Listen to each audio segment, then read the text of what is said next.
हम बहुत ही महत्वपूर्ण विषय पर बात कर रहे हैं। आप देख रहे हैं कैसे मौसम में लगातार परिवर्तन आता है और बड़ा अनयूजुअल हो जाता है कि पहाड़ों पर इस मौसम में बर्फबारी हो रही है, अचानक से गर्मी इस मौसम में बढ़ जा रही है, कहीं पर बारिश हो जा रही है। तो इसके बारे में कई दफ़े बात हुई है, बहुत बड़े बड़े सम्मेलन होते हैं, पूरी दुनिया चिंता जताती, बस चिंता ही जताते रहते हैं, चर्चा ही होती रहती है। करें क्या?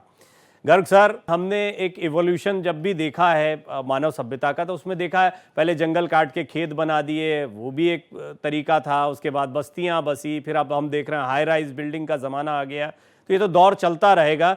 तो क्या इस दौर के साथ में होने वाले परिवर्तनों के विनाश को झेलना अवश्यंभावी है, यानी इससे हम बच नहीं सकते? या आपको लगता है कि इस पर जो जितनी चिंताएं जताई जाती हैं वो चिंताएं कुछ एक समाधान लेकर आएंगी?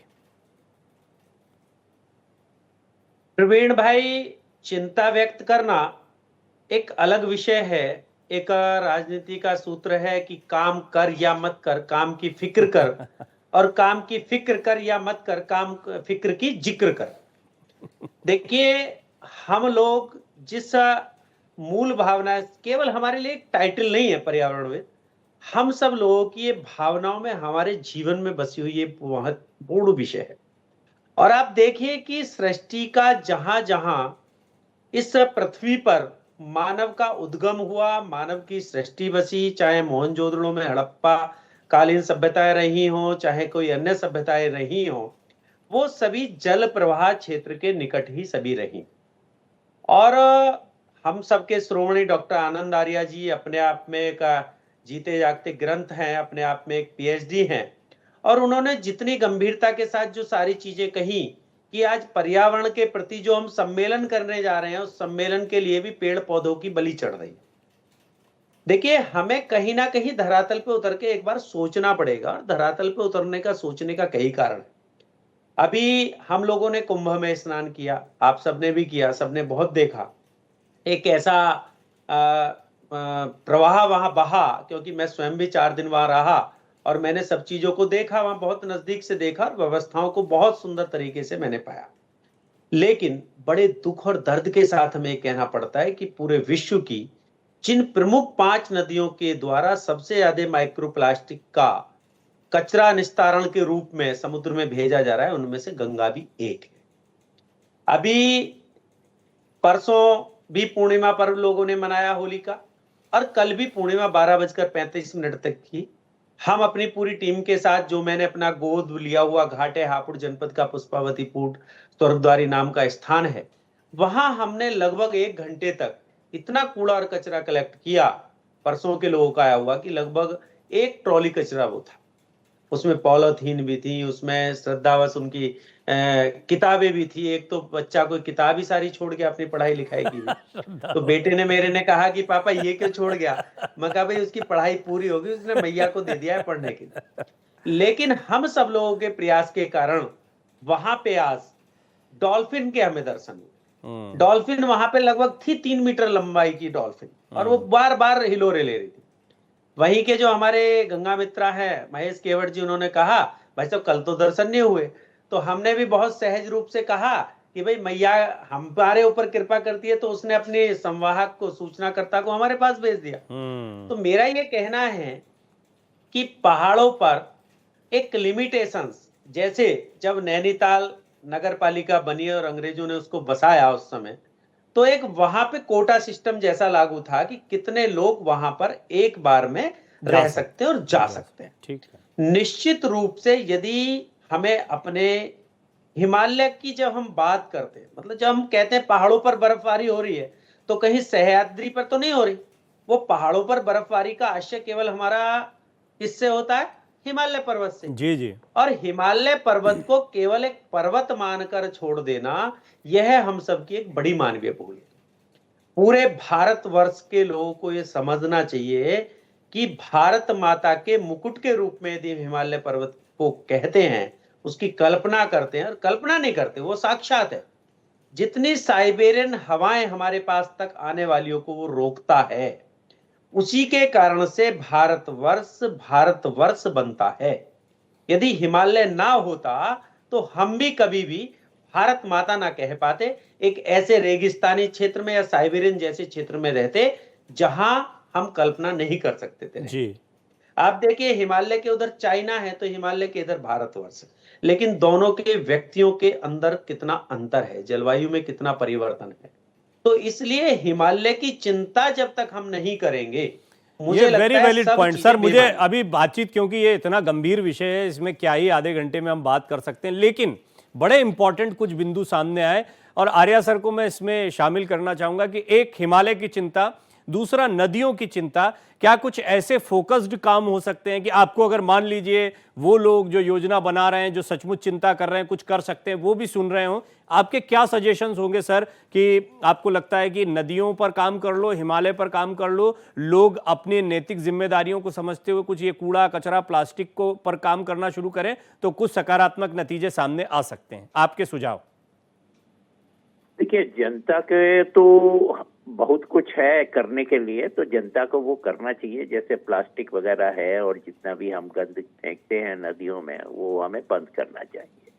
और जो हमारा एंशियंट लिटरेचर है, जो हमारे स्क्रिप्चर्स हैं, उसके अंदर तो हमें पहाड़ों की, फॉरेस्ट की, नदियों की पूजा करने की एक तरह से पद्धति बना दी गई थी। लोग उसके पीछे की जो सेंटिमेंट है, वो उसके पीछे की जो फिलॉसफी है, वो समझे ना समझे, पर इस तरह के नियम बना दिए गए थे कि भाई आपको वनों की पूजा करनी है, आपको नदी की पूजा करनी है, इन सब का, और हमें शायद वहां वापस जाना पड़ेगा। और दूसरा ये है कि सरकार को, क्योंकि देखिए इसमें ना आप इंडिविजुअली हम कुछ ज्यादा नहीं कर सकते, तो जो मेजॉरिटी ऑफ द जो मेजर रिस्पॉन्सिबिलिटी है वो है सरकार की। और सरकार के ऊपर अगर आप देखें तो पिछले 3 महीने में सुप्रीम कोर्ट कितना गुस्सा हुई है और किस तरह के स्ट्रिक्चर्स उसने सेंट्रल गवर्नमेंट पे, स्टेट गवर्नमेंट्स पे पास किया है। जो फॉरेस्ट कंजर्वेशन एक्ट के अंदर अमेंडमेंट किए थे उनको रोक दिया गया है। इसी तरह पिछले 15 साल से जो हम 2010 में वेटलैंड के रूल्स नोटिफाई हुए थे, तब से लेके अब तक कोई काम नहीं हुआ है। तो मेरे ही एक केस के अंदर सुप्रीम कोर्ट ने अब हर 3 महीने पे मॉनिटर करना शुरू किया है जी। और अब उसकी अगली डेट आएगी 20 को, तो पता चलेगा कि कितने स्टेट्स ने जो सुप्रीम कोर्ट के ऑर्डर है वो कंप्लाई किए हैं या नहीं किए हैं। इसी तरह नदियों के ऊपर है। अब जैसे हम दिल्ली के अंदर हम देख ही रहे हैं कि किस तरह का सत्यानाश कर रखा है दिल्ली का, दिल्ली में यमुना का। तो इन सब को करने के लिए पब्लिक की, एक एक इंडिविजुअल की जो जिम्मेदारियां हैं वो तो हैं ही, पर ये काम एक इंडिविजुअल का या पब्लिक का नहीं है।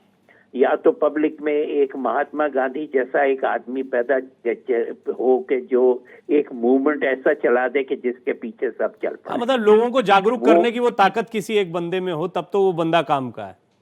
पर उसके अलावा जो हमारे 2 मेन पिलर्स हैं, एक तो हमारी जो सरकारें हैं, ये काम उनका है कि वो फॉरेस्ट के, उनको तो मालूम है टोटल प्लानिंग देश की, वही का देख रहे हैं कि कहाँ किस तरह की ग्रोथ हो रही है, किधर होनी चाहिए, कितनी नहीं होनी चाहिए।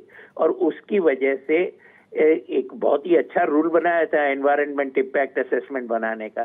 तो जब तक कि आप उनको उनको आप इम्प्लीमेंट नहीं करेंगे, अब जैसे जेवर एयरपोर्ट बना दिया नोएडा में, पर उसकी जो कंजर्वेशन प्लान है, मैं आपको बड़े दुख के साथ कह रहा हूं जी कि एक भी स्टेप उसके कंजर्वेशन प्लान के ऊपर नहीं लिया गया है 5 साल में।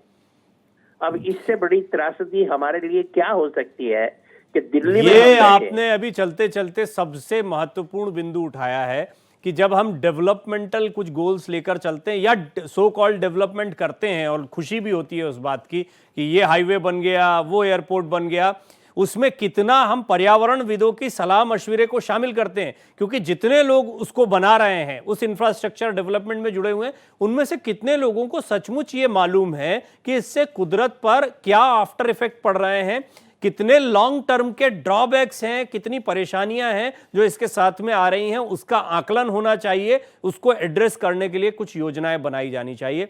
ये बहुत महत्वपूर्ण विषय था और कोई कोई दिन होता है जब मुझे सचमुच लगता है कि हम भी कुछ कंट्रीब्यूट कर पाए। जैसे कि आज कृषि एक्सप्रेस हमारा कार्यक्रम है, उसमें मैं बात कर रहा था तो मिट्टी कैसे मरती जा रही है उस पर हमने विनोद कुमार सचान जी को सुना। उन्होंने बताया कि मिट्टी को बचाना कितना ज़रूरी है, खादों ने ख़त्म कर दिया है। आप दोनों से बात करके समझ में आया कि नदियाँ, पहाड़, जंगल, इन सबको हम कैसे खत्म करते चले जा रहे हैं। या गर्ग सर ने जैसे बताया कि कैसे एक घाट जिसको उन्होंने गोद लिया है उस पर लोग प्लास्टिक फेंक रहे हैं, उसको ख़त्म कर रहे हैं।